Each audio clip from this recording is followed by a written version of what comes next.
Have you ever had a childhood experience like this? As a child, you felt like a lonely planet in your own home, just you and two giants. These giants were emotionally volatile. Some days you had no idea what you did to displease them, yet they would suddenly erupt in anger. At that moment, you didn't know how to communicate with them, feeling utterly powerless. Gradually, you, who were once the most innocent and carefree child, started to become wary of many things. You constantly had to pay attention to their expressions, emotions, and words. As you grew a little older, anything you wanted to do had to go through your parents' final approval. Somewhere, you still heard echoes of empathy in helpless confessions like, "My father forced me to change my university major," or, "My mother insisted on breaking me up with my boyfriend simply because she didn't like him." Whether it was what to wear, what to eat, which school to attend, where to work, whom to love, or whom to marry, many children in this society could only follow their parents' commands throughout their upbringing.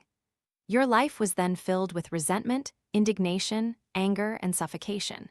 If you feel this way, it's very likely your parents are emotionally immature and you are living under their control. Some say childhood is childhood, and growing up will be different. When you reach adulthood, get a job, start a family, and move out, you won't be controlled by your parents anymore. But in reality, even if you're in your 50s or 60s or have a highly successful career, if you still can't understand your own inner self or identify if your parents are emotionally immature, the wounds within you will never heal. Parental control can haunt you persistently until the end of your life. Furthermore, it can cause problems in your relationships, difficulty expressing emotions, and even an inability to recognize your own true needs. And if you inherit all of this from your parents, your children are and will be living with emotionally immature parents. This is a never-ending vicious cycle. In her renowned psychology book, Adult Children of Emotionally Immature Parents, Dr. Lindsay Gibson offers practical tools to protect yourself when interacting with emotionally immature parents, reclaim emotional autonomy, and heal yourself and your inner child. Drawing from all her experience as a clinical psychologist, the author can help you escape the hidden shadows of childhood, step forward powerfully, and realize that while we cannot change our origins, we can choose how we live. What your family of origin owed you, you can absolutely reclaim for yourself. The first question to take a step closer to understanding our inner selves is, how do you generally feel living with emotionally immature parents? The first feeling almost everyone experiences is loneliness. This loneliness, when living with emotionally immature parents, can sometimes be so immense that you feel like having parents is no different from not having them at all. Along with loneliness comes powerlessness. Powerlessness stemming from your parents' emotional communication. What is emotional communication? It's how they convey their erratic emotions to you. For example, your mother comes home from work, her face dark, not saying a word. You ask, "What's wrong, Mom?" But she says nothing. Her silence is emotional communication. Though unspoken, it sends a signal to the child. Guess why I'm unhappy? The unpredictable behaviors of emotionally immature parents are truly no different from a children's guessing game. They solve problems by transmitting emotions, creating a fearful atmosphere that makes children feel suffocated even in their own home. After powerlessness, pressure emerges. You often feel coerced and find yourself in difficult situations. The great Russian writer Tolstoy once said, "Happy families are all alike. Every unhappy family is unhappy in its own way." According to one study, unhappy families share a common trait. If there is just one member with a compulsive personality, someone who always demands others follow their, well then other family members are bound to experience significant suffering and inner wounds. The fourth characteristic is feeling like you are merely an accessory. This means parents always prioritize themselves and don't care about your true feelings. For example, when you fail an exam, their first concern is that they will lose face. Next, you may feel distant from your parents. They don't want intimacy, emotional heart-to-heart talks, or to truly open up to you. Then, you also feel disrespected. This emotion often arises when parents don't respect your personal boundaries and individuality. For instance, reading your diary, tracking your whereabouts, or trying to interfere with and change your choices. Finally, after such negative emotions, you want to live differently. Many times, you've tried your best to express yourself to your parents. You want to communicate and explain your true feelings to them. However, each time you only receive one-sided, unproductive interaction. Or simply, you have negative feelings, unhappy or uncomfortable when forced to do something, or sad because your parents behave unreasonably, but you're not allowed to speak up. Because as soon as you open your mouth, you're immediately scolded or ignored. Therefore, a sense of disappointment always fills you. You gradually stop wanting to express your true emotions. These are the common emotions you encounter when interacting with emotionally immature parents. If you live with one or more of these emotions for an extended period, the ultimate result is that you are unconsciously controlled by your parents and lose your emotional autonomy. But why are you controlled, and how do your parents control you? Theoretically, when family conflicts arise, adults should proactively take responsibility because adults are more mature and need to maintain the family atmosphere.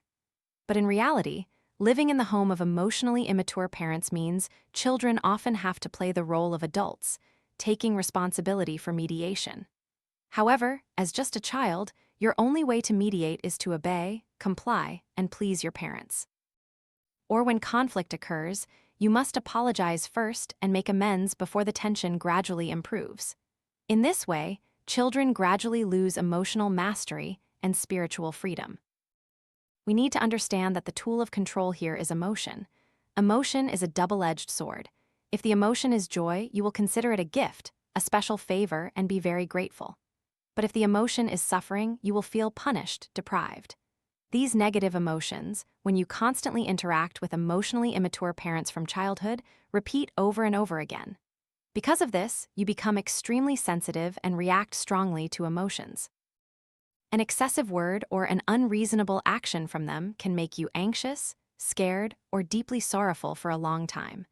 But the more you are affected by emotions, the more your parents can use emotions as a tool to control you, demanding you do as they wish. If you don't comply, you will feel guilty and ashamed. But when you go to great lengths to follow, you will start to realize you are no longer yourself. From there, your life will encounter many failures, difficulty mastering your emotions, and when you start a family, you will disappoint your partner. This is the consequence of control. So, why understand all this? So that next, we can delve into the inner world of emotionally immature parents, understand who they are, and why they became that way. Who are emotionally immature parents? In reality, many fathers and mothers are mature in age but not emotionally. Outside the home, they are composed, handle work smoothly, communicate with others without problems, and can even be very successful and hold high positions in society. But at home, they remain just giant children. Through research and practical clinical experience, the author has categorized 4 types of people considered emotionally immature parents.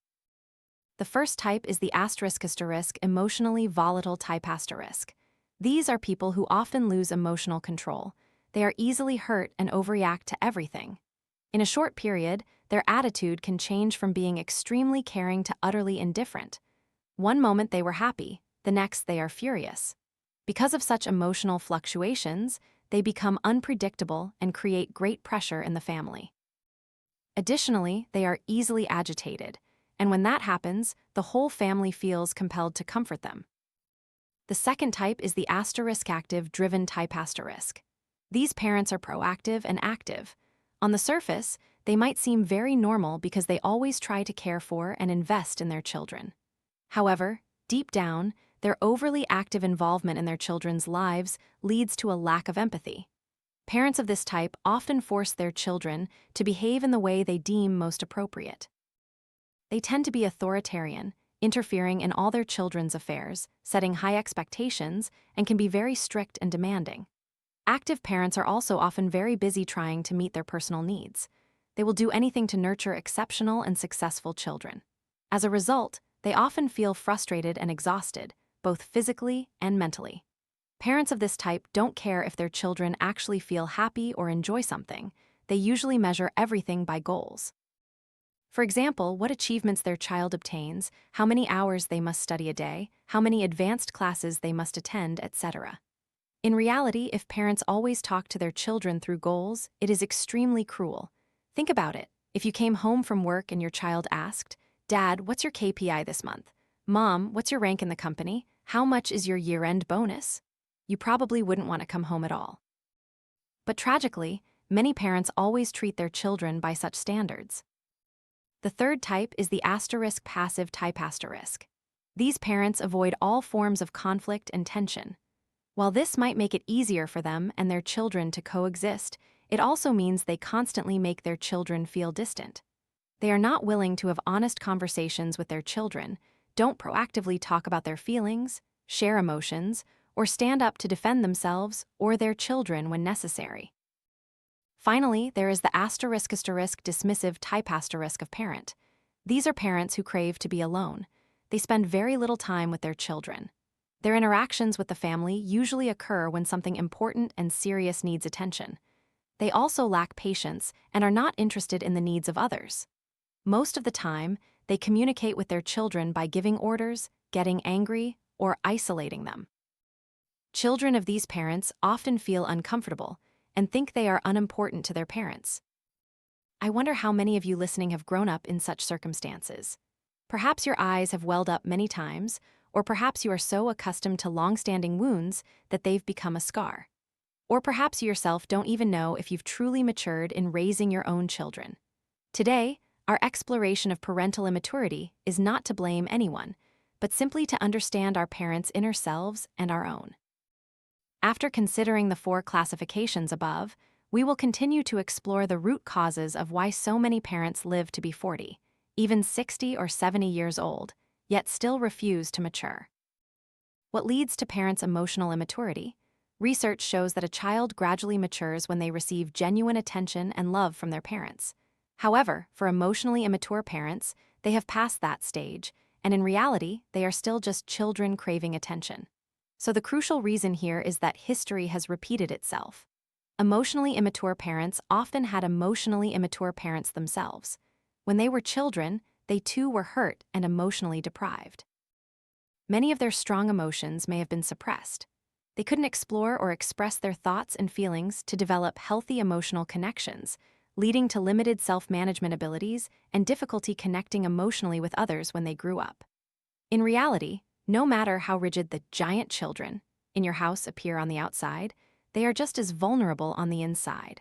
Because for so long they haven't received attention or healing, they've had to build a psychological defense wall. This wall protects them from feelings of insecurity. It is precisely this lack of security that makes them want to dominate and control others. This cause leads to several internal characteristics. When others don't put me first, I'm at risk of collapsing. This is the first internal voice of emotionally immature parents. Young children often have a self-centered personality. Emotionally immature adults never truly give up their childlike instincts. They always put themselves first, so it's best for their children to obey, comply, and respond positively. Only then will their emotions be stable. To achieve this, they will be extremely strict.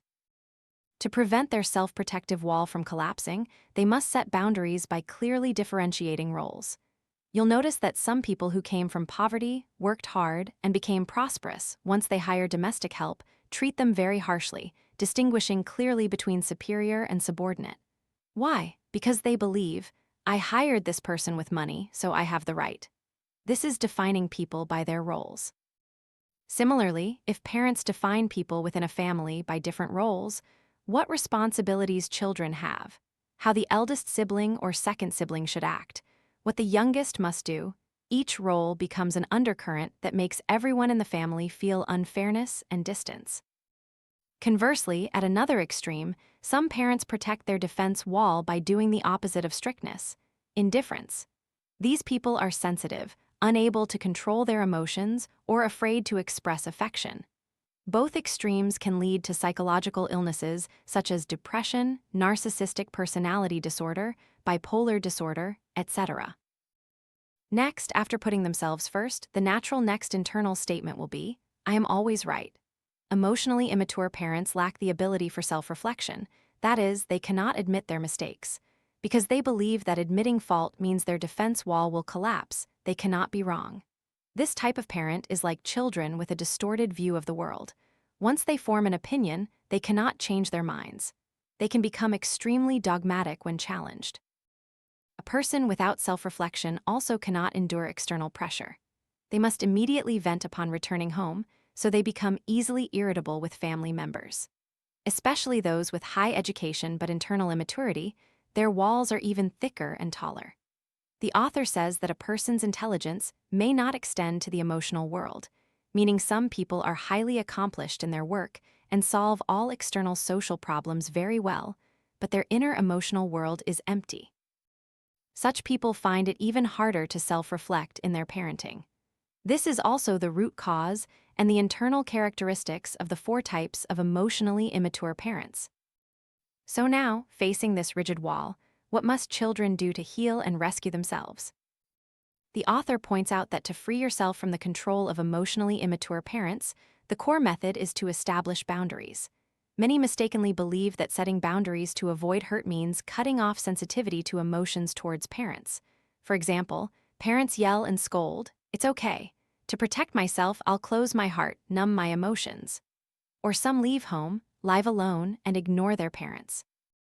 If this kind of emotional numbing stays with you for years without healing, you will have problems expressing emotions to others. You will also cut off emotional connections with your own children, and the cycle of suffering will continue.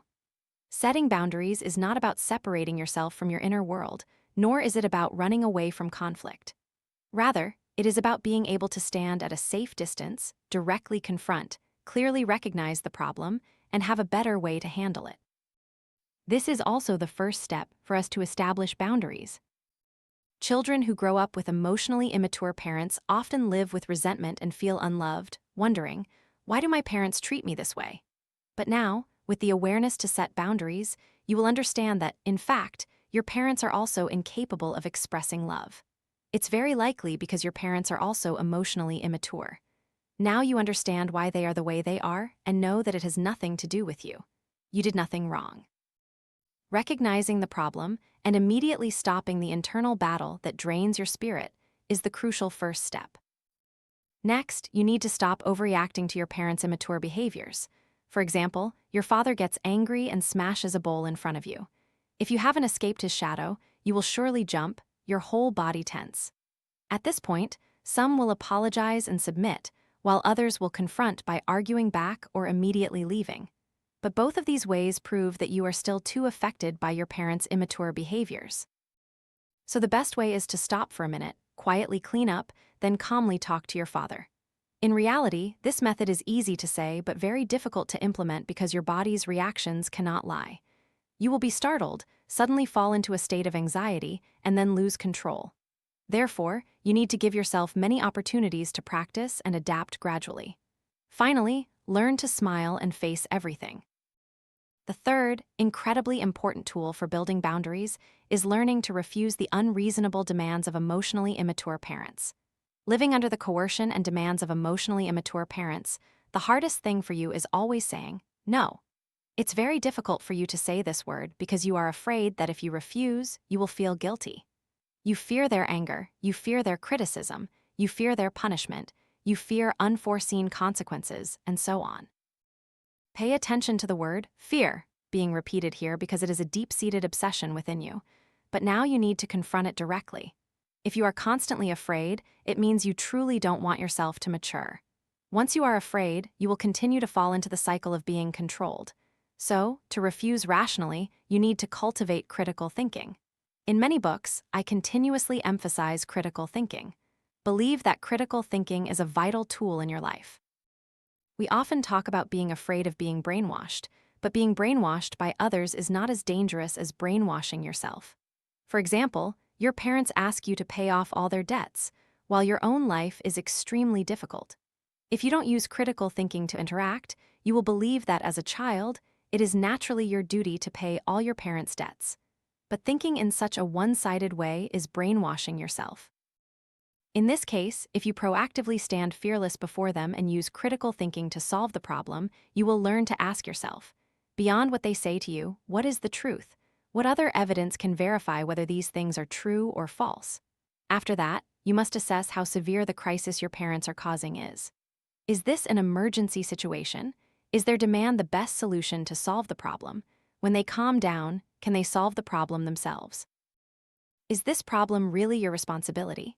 After self-reflecting with a series of comprehensive questions covering all aspects, you will surely be able to calm down and return to outlining your boundaries without being emotionally affected by your parents anymore. When calm, you can make wiser decisions and handle problems more appropriately. Critical thinking will help you have enough confidence and reason to refuse the unreasonable demands of emotionally immature parents. Perhaps by now, you're still afraid whether refusing and not obeying your parents is a mistake. Practicing critical thinking can help you solve problems without bias and subjectivity. But when considering your conscience to know if you're making the right choice, the most crucial way is to know exactly what you want. Many times, we are led by others in life simply because we don't know what we want or where we want to go. Therefore, first, you must ponder carefully. What outcome do you want for yourself? What kind of life do you want to have? Then, strive towards that goal. Our pain often lies in the fact that even though you don't want to listen to your parents, you also don't know what you want to do, so you remain vague and say, "Oh well, just let it be, listen to them." One more crucial thing. The reason you feel guilty when you don't listen to your parents is often because you have become accustomed to the role of a rescuer for your parents. Therefore, next, you need to learn to give up the rescuer role. Research shows that sensitive children with strong empathy are more easily controlled by their parents. Often, these children proactively take responsibility for their parents' joys and sorrows even before being asked, leading themselves to live in fatigue and suffering. Many people have confided in me that they are now married and living separately, but their old parents are still constantly arguing. Every few days, they call to ask for mediation. Having to worry about both ends makes them feel incredibly tired and exhausted. If it were you, what would you choose to do? Often, many people would think, "I am their child, of course, I have a responsibility. Should I just abandon them?" However, thinking this way also means allowing yourself to play the role of a rescuer.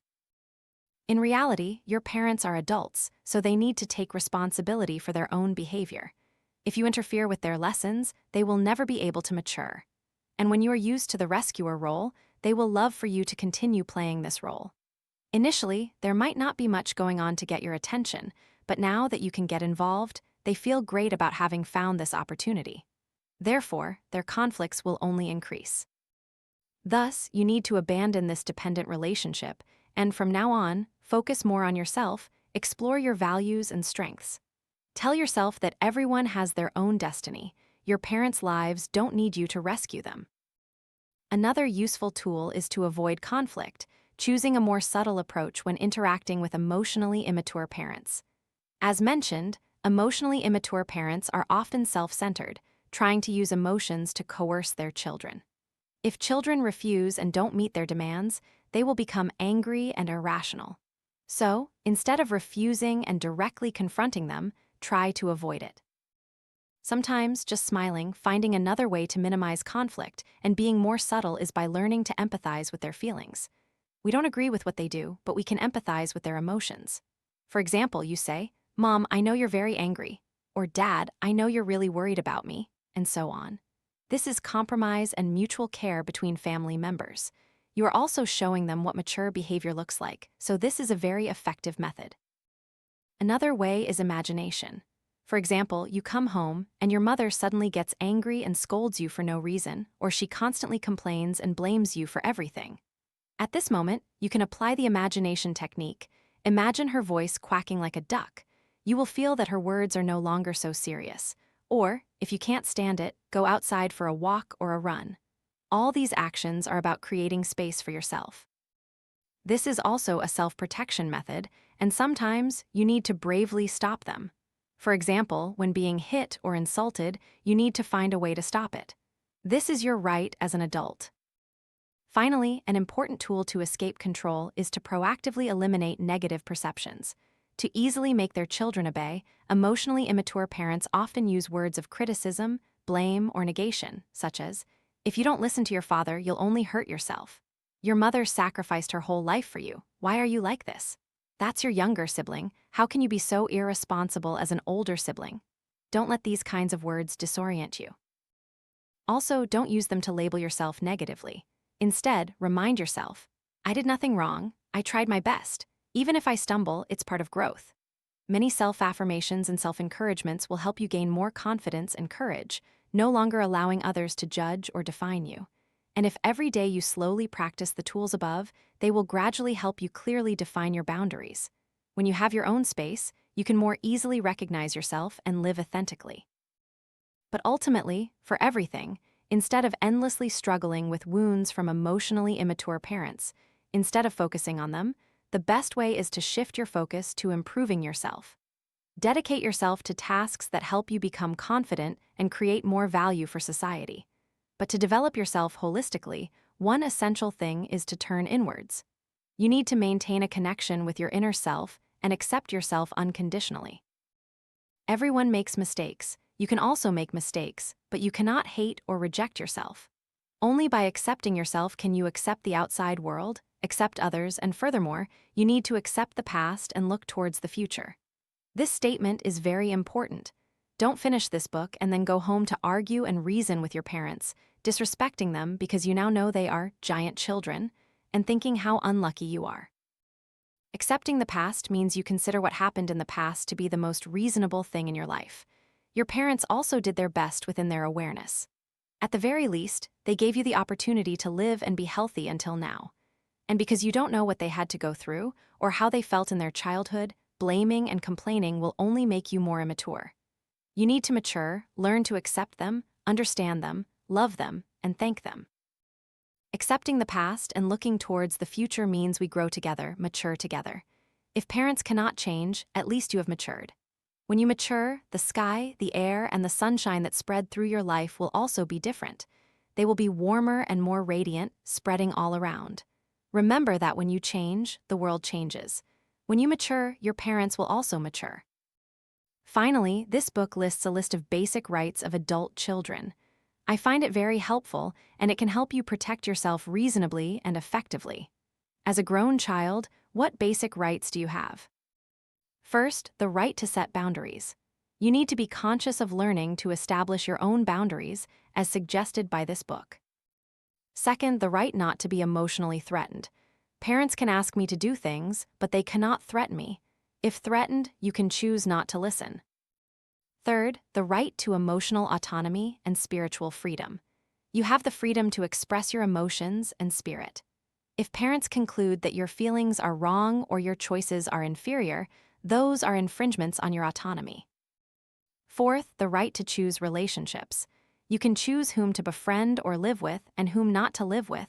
That is your right. Fifth, the right to make the best choices for yourself. Seventh, the right to be consistent with one's lifestyle. Eighth, the right to equality and respect. Ninth, the right to prioritize one's health and happiness. Finally, the right to care for and protect oneself. These are the basic rights that adult children should have. I truly hope that this book can give you more strength to find ways to overcome past wounds, heal, and reconcile with yourself, so that you can truly experience a life of your own choosing, living lightly and freely. Most importantly, I believe that stepping out of the pain of childhood and ending the endless cycle of the giant children will begin with you.